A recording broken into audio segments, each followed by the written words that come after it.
Mukunda jewellers వారి Purvi gold and diamonds November 1న KPHBలో ఘనంగా ప్రారంభం. ఓపెనింగ్ ఆఫర్ గా ప్రతి 3 లక్షల కొనుగోలుకు ఒక బంగారు నాణెం ఉచితంగా పొందండి. ముగ్గురు కుమార్తెల్ని కోల్పోయిన ఎల్లయ్య ఇప్పుడు మనతో పాటు ఉన్నారు. తండ్రి ఒకసారి ఆవేదన మనం వర్ణించలేదని చెప్పొచ్చు, కానీ ఒకసారి మాట్లాడే ప్రయత్నం అయితే చేద్దాం. బాబాయ్, మిమ్మల్ని ఇబ్బంది పెట్టాలన్న ఉద్దేశం కాదు, కాకపోతే అసలు వర్ణించలేనిది మీ బాధ అనేది ఏం చెప్పాలనుకుంటున్నారు?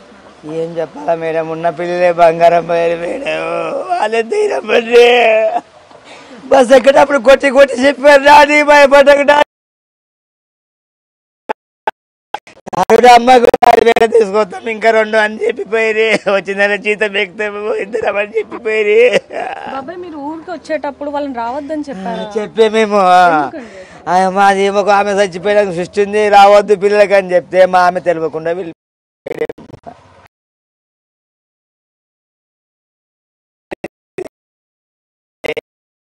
మీరు రావద్దమ్మా, హైదరాబాద్ ఉండండి, మీరు రావద్దు అని చెప్పాను.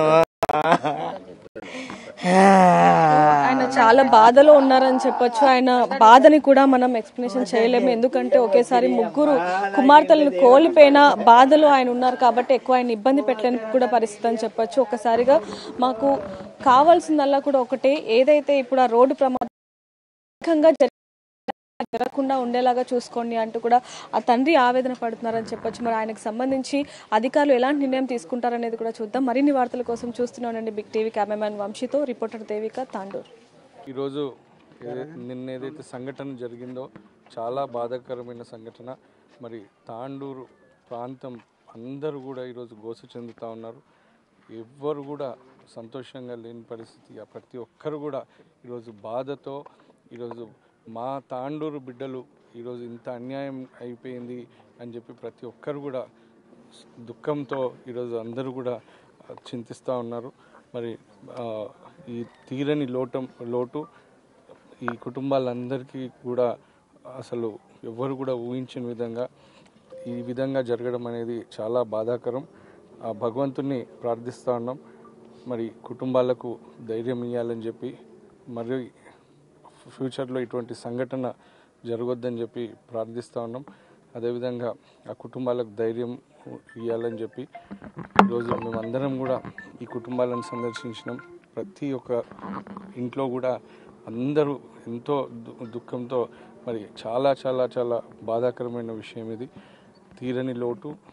ఇప్పటికైనా ప్రభుత్వం ఈ రోడ్డు పనులు తొందరగా చేయాలని చెప్పి నేను ప్రభుత్వాన్ని విజ్ఞప్తి చేస్తూ ఉన్నాను. మరి రేవంత్ రెడ్డి తిరిగే రోడ్ అది, ఆయన కొడంగల్కి వెళ్ళాలన్నా కానీ ఇదే రోడ్ మార్గంలో మన గౌరవ ముఖ్యమంత్రి గారు కూడా ఇదే రోడ్ మార్గం వాడుతూ ఉన్నారు.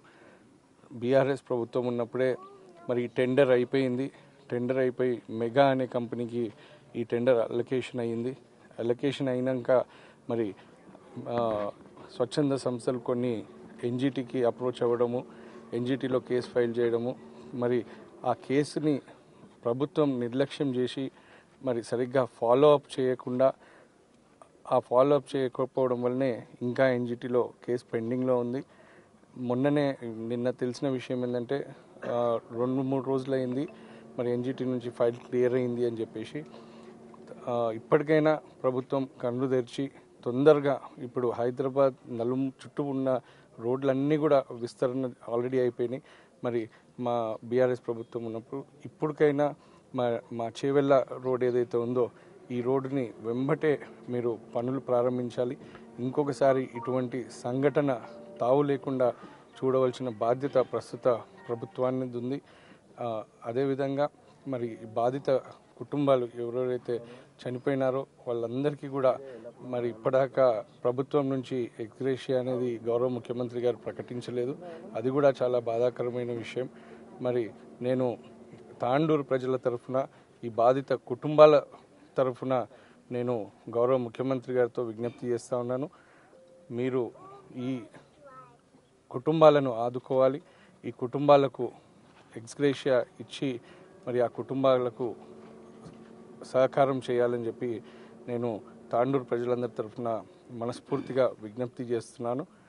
ఏదైనా ఈరోజు తాండూరు ప్రాంతం మొత్తం కూడా, అంటే ఈ కుటుంబాలే కాదు తాండూరు ప్రజలందరూ కూడా మరి నిన్నటి నుంచి చాలా చాలా బాధతో ఉన్నారు. మరి అందరికీ కూడా ఆ భగవంతుడు ధైర్యం ఇవ్వాలని చెప్పి ఆ భగవంతుని ప్రార్థిస్తూ మేమందరం కూడా ఆ కుటుంబాలకు అండగా నిలబడుతున్నాం. తప్పకుండా మరి ఫ్యూచర్లో కూడా ఎటువంటి సంఘటన జరగొద్దని చెప్పి ఆ భగవంతుని ప్రార్థిస్తూ ఉన్నాను. సార్, ఎంతోమంది నిరాశ్రయులు బీఆర్ఎస్ ప్రభుత్వం పార్టీ తరఫున మీరేమన్నా చర్యలు వాళ్ళని అడ్డుకోనికి అండగా ఉండడానికి? నేను నా తరఫున నేను స్వయంగా నేను ఎంతో కొంత సాయం చేయడం జరిగింది ఈ కుటుంబాలన్నిటికీ.